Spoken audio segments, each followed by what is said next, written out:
Greetings friends, and a peaceful welcome to Captain Samuel's Electric Leisure Dome. In my channel introduction video, I shared that I would be focusing on the Sega Game Gear while also reviewing games from other retro systems.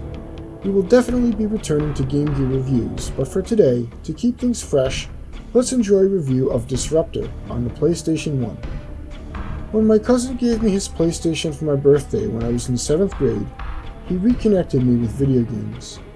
My Game Gear eventually broke, and for almost 2 years I had no video games to play at all. My cousin died young, unfortunately, but I am sure that because of his exceptional generosity towards me, he enjoys excellent karma, and if a paradise plane of existence is true, he surely resides there, playing games and waiting my eventual arrival. The PlayStation he gave me provided access to new genres that were scarce or non-existent on the Game Gear, the role-playing game and the first-person shooter. One of the games he gave me with the PlayStation was Alien Trilogy, and as a result, the first-person shooter became one of my favorite genres. Today as an adult, I almost never play FPS games, however. I've mentioned before that in my original year of 3485, peace is technology, and so the humans of my time have stopped attempting to solve conflict with violence. I also mentioned that in these ancient times, I was a Humvee gunner in the war in Iraq. As a result of the killing and destruction I took part in, I just don't find first-person shooters enjoyable anymore. This is especially true of games with a lot of graphic violence. As a game, Doom is a masterpiece, but its theme is just not one I can enjoy anymore. I'll never play it again. I am, however, going to make an exception today and play Disruptor. There are several reasons for this. First, it lacks gore and graphic violence. It emphasizes gameplay and avoids gruesome spectacle. It was my favorite FPS game as a teen, and while a few reviews of it are out there on YouTube, this game needs more appreciation. Second, while the story is basically a backdrop for FPS action, it does contain some interesting elements of independent thinking and moral agency in the midst of a corrupt authoritarian system. The final reason I want to cover Disruptor, however, is that the gameplay is excellent. This game is no mere Doom clone, it's also a masterpiece in its own right. So let's see what Disruptor has to offer by taking a look at its box and manual. The cover art features Antarctica, which is the best level in the game. Front and center is a gigantic mutant with a smaller blue mutant and a spike ball in the background. The giant mutants armed with antimatter cyclones are Disruptor's most iconic enemy, so it's cool that this enemy is featured prominently. I don't know what enemy the smaller blue mutant is supposed to be. There are no blue mutants with twin arm cannons in the game. Also, there are no spike ball enemies on that level of the game. Despite some inconsistencies, it's a decent cover. The back of the box uses language that emphasizes action. I think it undersells the game, actually. There are conventional weapons and psionic weapons, as the back of the box points out, and Disruptor is full of action. It's a more thoughtful FPS game, however, because it requires thinking about what weapon and psionic abilities are best suited to the current situation. I'm also surprised that they don't mention the full-motion video cutscenes that tell the game's story or include a picture of an FMV cutscene, as that was a popular feature for games in the 90s. Hey, check this out! The disc is designed to look like one of the blue psionic energy orbs you pick up in-game. I never noticed that until I was working on this review. Nice. The manual opens with the controls, which are well done. Movement is handled with the D-pad, and strafing is done with the lower shoulder buttons. That's the way God intended first-person shooter controls to be. Moving and looking with 2 analog sticks is for whippersnappers. Vertical aiming is done automatically as in Doom. The player can rapidly tap the top shoulder buttons to switch back to the last equipped weapon or psionic ability. Each weapon and psionic has such a distinct use that it will be important to have the backup weapon or psionic be something that will be useful when the combat situation changes. Then your manual shares the story. You're a member of the Lightstormers, a type of galactic police commando who uses conventional weapons and psionic mental abilities and weapons. Everything else beyond that comes across as empty hype. The game's story is actually more interesting, with several characters the player will get to know. Then the manual shows all the weapons in the game with old-school 2D weapon pickup sprites. It also lists 2 weapons that are contraband for Lightstormers to use, with Plasma Lance and Zodiac. These weapons have no ammunition for them and are single-use disposable weapons, with exceptional power. But the player can only carry one at a time, so part of using them is knowing what extremely dangerous runes require the use and when a replacement is going to be available in the level. Next, the manual describes the psionics. Even as a teen, I found this section disappointing. There's no pictures, just a wall of text describing the psionics. Even displaying the icons for each psionic ability would have been appreciated. I think the manual writer did it this way because, unlike the weapons, psionic abilities are not picked up during the levels. They are granted to the player at fixed points in the story during the full motion videos that take place between missions. The manual also describes each mission, which is again a wall of text without a lot of visuals to preview the missions. The last 5 missions aren't mentioned in the manual because they happen after the big plot twist. This confused me as a teen because I thought there was only 8 missions, but the back of the box says there's 13. So after I beat level 8, I thought I had found secret levels or something. Nope, they are just kept secret because the last 5 levels are the most interesting in terms of story development. Finally, the manual ends with a link to the Disruptor website. Yes, let's do it! Aww. On to the gameplay. The weapons are a defining component for any FPS game, as they dictate the style of play. The weapons in Disruptor all fill a particular tactical niche. There is no one best weapon in the game that can be used in all circumstances. Each weapon has certain advantages and disadvantages, which requires learning when and when not to use them.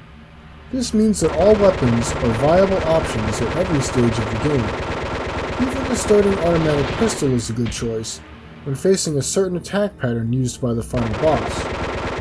Let's take a closer look at the arsenal. The rapid-firing pistol can stun-lock certain enemies and knocks homing cannon shots out of the air. The plasma rifle fires slow-moving, long-range, accurate energy balls that do bonus damage to certain organic enemies. For example, they drop the mutant flies in a single hit. The Antimatter Blaster is a low-powered scattershot weapon that requires charging for a full power shot. It's only effective up close. The lock-on cannon fires homing balls that explode on contact. The explosion can damage you too, so be careful when peeking around corners to fire it. The Antimatter Cyclone is my favorite weapon in the game. It shoots a 5-round burst of energy balls that explode on contact. The huge explosion damages you too, so it requires a lot of space to use and the ability to count to 5 so that you don't accidentally put a wall between yourself and the last discharging shot. The Phase Repeater fires a burst of phaser rifle energy balls in an arc.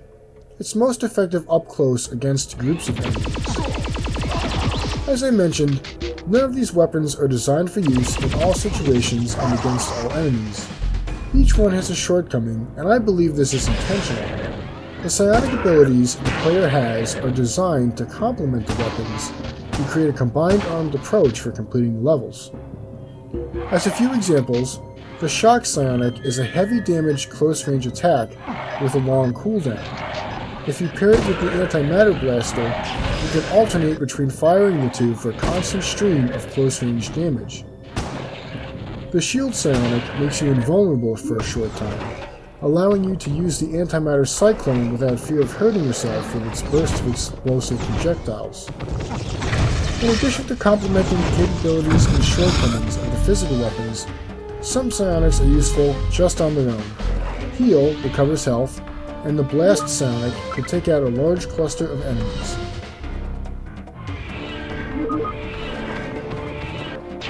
An important distinction between conventional weapons and psionics is their ammunition source. Weapons use ammunition pickups scattered throughout the level. Some weapons have special alternate ammunition that can also be found, which makes the weapon more powerful until the special ammo is used up. Psionics, however, use psionic energy, which is gathered by picking up psionic energy orbs.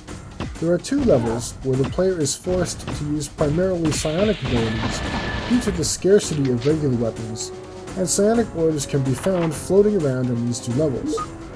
Most of the time, however, psionic orbs only appear by using the blast psionic on a large group of enemies or by using the drain psionic.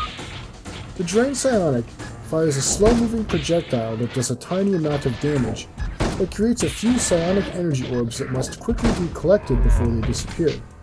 The orbs add to the reserve of psionic energy that psionic abilities use up when activated. This creates an interesting risk versus reward mechanic. Do you use the underpowered drain now to gather psionic energy for a more dangerous situation later, or is the situation dangerous enough now that it's time to stop using drain and switch to the shock, shield, or blast psionics? Or do you want to forego offensive psionics altogether, rely on your weapons, and save that psionic energy for healing? Disruptor is a first-person shooter for the thinking person, as it requires constantly analyzing the tactical situation and flexibly adapting to it by selecting an effective combination of weapons and psionics.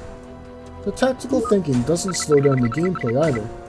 As a result of many weapons and abilities being most effective in close quarters, and the psionic energy orbs needing to be picked up quickly before they disappear, Disruptor encourages a fast-moving, up-close assault on enemies. The game mechanics are effective at encouraging the player to follow the Lightstormer motto of think fast, shoot fast, and kick ass. So the gameplay is a great mix of tactical thinking and fast-paced battle. Adding to this great design are the unique, otherworldly, and varied level set pieces. Each level is distinct and fits the science fiction theme well. There's a training mission in an abandoned chemical factory full of mutants, which seems like a Lightstormer VA claim just waiting to happen. There's a claustrophobic terraformer, followed by the wide open spaces of the moon Triton, which again reinforces the need to switch tactics as the battlefield environment changes.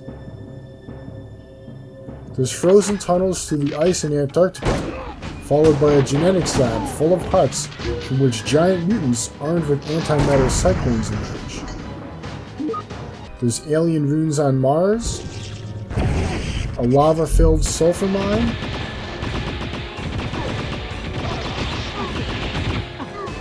a self-destructing vacation resort, 30 seconds to core breach.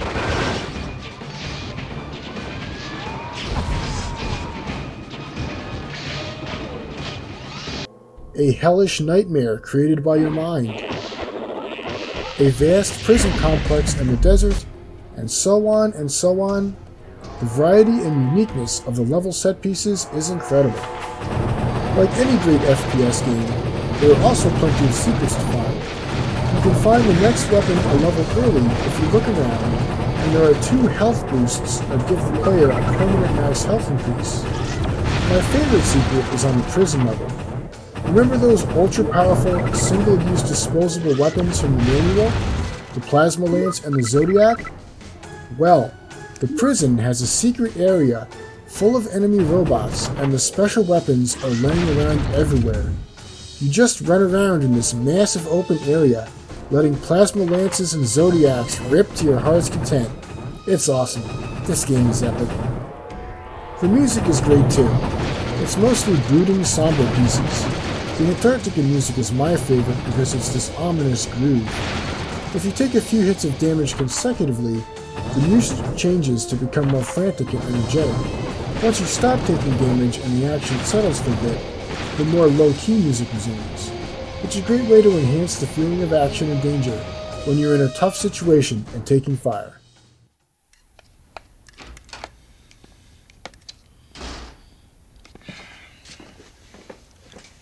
Nothing beats a hot meal after playing in the snow.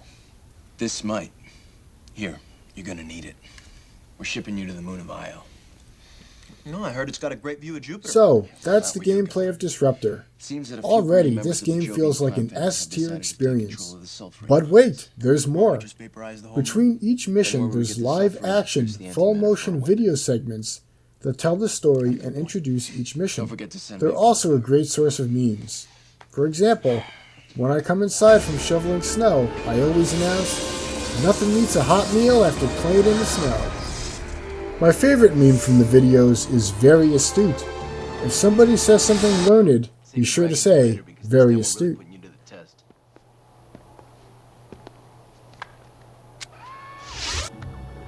That's a vintage terraformer. It's at least 10 years old. Very astute. 10 years ago, the government sent a group of contractors to resurface... Even though the videos can be somewhat corny, and therefore a rich mine of memes and jokes, they do a great job of introducing each mission and telling the story. So many FPS games from the 90s have a thin story of bad guys bad, make bad guys go boom, that is introduced at the start of the game and then forgotten until the ending credits roll. Not so with Disruptor. The story stays relevant and progresses with every mission. Here's your spoiler warning, because I'm about to discuss the entire story arc in depth. The story centers on Jack Curtis, an ambitious, educated young man who is a fresh recruit for the elite Lightstormers. His older brother is already a moderately ranked Lightstormer, and is also the person who trains Jack and gives him his missions. The brothers are predeceased by their father, who was a legendary Lightstormer who saved President Krieger's life during a terrorist ambush. Their father perished in the ambush, but the President, also a Lightstormer and the current Commander-in-Chief of United Earth, did survive. With some big shoes to fill, Jack begins his Lightstormer training. He is joined by a cocky fellow recruit, Troy. Despite his bravado, Troy passes the training but only survives a few real missions. This is to add some gravitas to the story, but also because Troy relies too much on conventional weapons and doesn't use his psionics enough. This is an interesting way for the game designers to give the player a clue about the game mechanics of combining your weapons with psionics to succeed. Jack passes the Lightstormer training and receives typical Lightstormer assignments of punishing space pirates and stopping space gangsters. Interspersed within these business-as-usual missions are expeditions that hint of a sinister plot global in scope. A peaceful terraforming colony on Triton is wiped out by mutant soldiers. The mutants have escaped from the secret lab where their creation was being researched and studied. The lab is shut down, but another lab to research their creation pops up in Antarctica. The genetic databank used to create the mutants is recovered and given to the President for safekeeping. The player also finds an orb of alien origin on Mars that boosts psionic power. The recovery of the orb is the state secret, and the orb itself is delivered, again, directly to the President. During all this, there's brief scenes of a mysterious woman. After all these missions in service to the President, Jack finally meets the President in person. The aged President Krieger congratulates Jack on all his success and grants him a vacation with his brother on a floating resort station. Only, whoops, the reactor to the floating resort has malfunctioned and is going into meltdown. If it explodes, the blast would obliterate the station and kill everyone aboard, including Jack's brother, who is already there. So President Krieger teleports Jack onto the station with instructions on how to stabilize the reactor once he reaches its core. Jack finds the station overrun with killer robots and fights his way to the reactor core. When he arrives at the core, he discovers that it has been sabotaged beyond all hope of repair. The core explodes, and as a wall of nuclear fire rushes towards Jack, he is teleported off the station at the last second. Jack appears before the mysterious woman. She explains that she teleported Jack out of the blast and that, dun dun dun, it was President Krieger who sabotaged the reactor core. She goes on to explain that the reactor sabotage was a deliberate attempt to kill Jack and his brother, who wasn't able to be teleported out and died with everyone else on the resort station. She tells Jack that he has unwittingly helped the President in a plot to overthrow the democracy of United Earth by creating an army of mutant soldiers and bolstering the President's psionic powers with the alien orb retrieved on Mars. Finally, the woman further reveals that she knows all this because she is the leader of a resistance dedicated to stop the President's hostile takeover.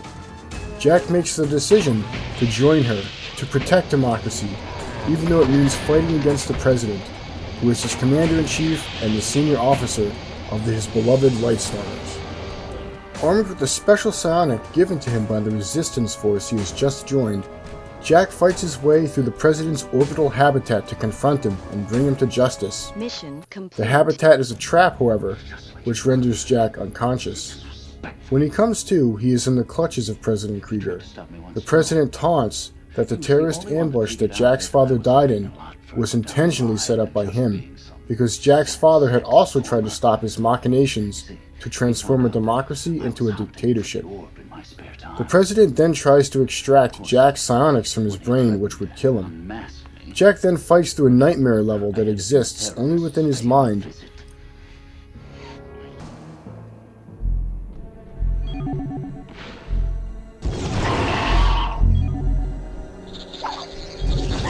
And somehow his success at defeating the nightmares fends off the President. Jack regains consciousness, alone but unharmed, in a prison complex. What follows is an incredible level. The prison level begins with Jack exploding out of his cell with a psionic blast of energy, and then as he fights his way through a sprawling complex of prison blocks, he gradually regains his arsenal. He starts the level unarmed, but is a walking arms room at the end. He takes the prison's teleporter to the President to confront him one last time, and two elite Lightstoners fight against each other to the death. This time, I'm going to personally ensure you don't get out alive.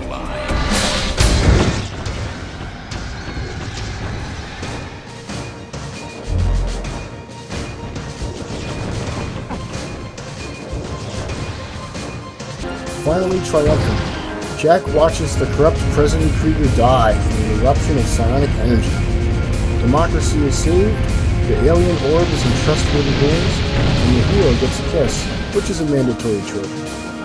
I appreciate this story because it adds a level of complexity beyond the usual 90s FPS storyline of bad guys bad make bad guys look good. I appreciate that Jack stands by his values of commitment to democratic government, even though it means joining a rebel cause to stop the supreme authority figure of his organization.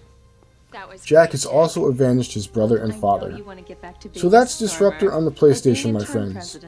Gameplay which emphasizes fast thinking and fast action, unique and varied level set pieces with quality sprite-work graphics, music that fits the game's theme and action, and full motion video cutscenes that add some great cheese factor and a decent story. All these combined give Disruptor a rating of S. If you're a fan of the old school FPS genre, Disruptor is an excellent game to revisit and enjoy. Thanks for watching.